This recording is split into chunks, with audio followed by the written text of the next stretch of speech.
Welcome to Mishnah, studying Masech Makkot, Gimal, Mishnah Yud Gimal. Over here in this Mishnah, we're going to continue discussing how to give the lashes. Yadah tefach. We're going to now the size, right, of the handle itself that you're holding the tzuot with. It's tefach, right?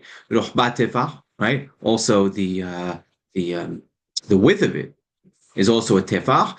Maga'at al pi kereso, right? The whip itself reaches his abdomen, right? That's how long the ritzuah has to be, right? The strap, the whip itself has to be. Now, Hanabam points out that in the handle itself there would be a little, a hole where you could actually lengthen and shorten the whip because we only allow to administer lashes if the whip is the right size, right? And the whip has to reach, right, his belly, his abdomen.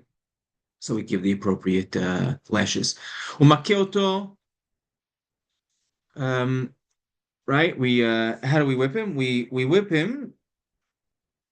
Makoto shelish milefanav. I have an extra word auto in here, right? A third in front, meaning on his chest. Ushtei adod me'acharav, and 2/3 on his back, right? We learn this from the pasuk.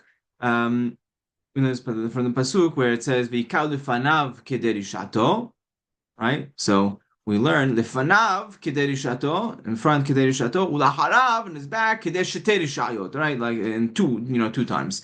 And the person who's administering these lashes also, right? Let's just finish the Mishnah. He doesn't, when the person's administering the lashes, he doesn't, he's whipping the person. So when the person's receiving the lashes, he shouldn't be standing or sitting. Ela muteh. Shneimar v'pilo hashofet.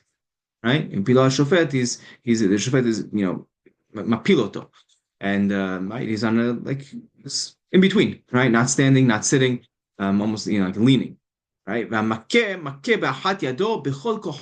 The person who's whipping, right? He whips with one hand with all his strength, right? Harambam says he actually brings the whip back with two hands, and then with one hand he gets more power, and he whips him with one hand in order to be effective. The person who's doing this, the person who's administering the lashes, he should be someone maskil, someone who's smart, umemutza bekoho, right? He should be someone who's, in between, like not, he shouldn't be, overly powerful. He shouldn't be, the strongest guy. He should also be someone weak, right? We need someone who's average, and right, because we don't want someone to be, overly aggressive, trying to get, nekama from this person, right? And as we said, you give a third of the lashes in the front, that's on the person's chest, and 2/3 in the back. And Rambam says one on the right shoulder, one on the left shoulder,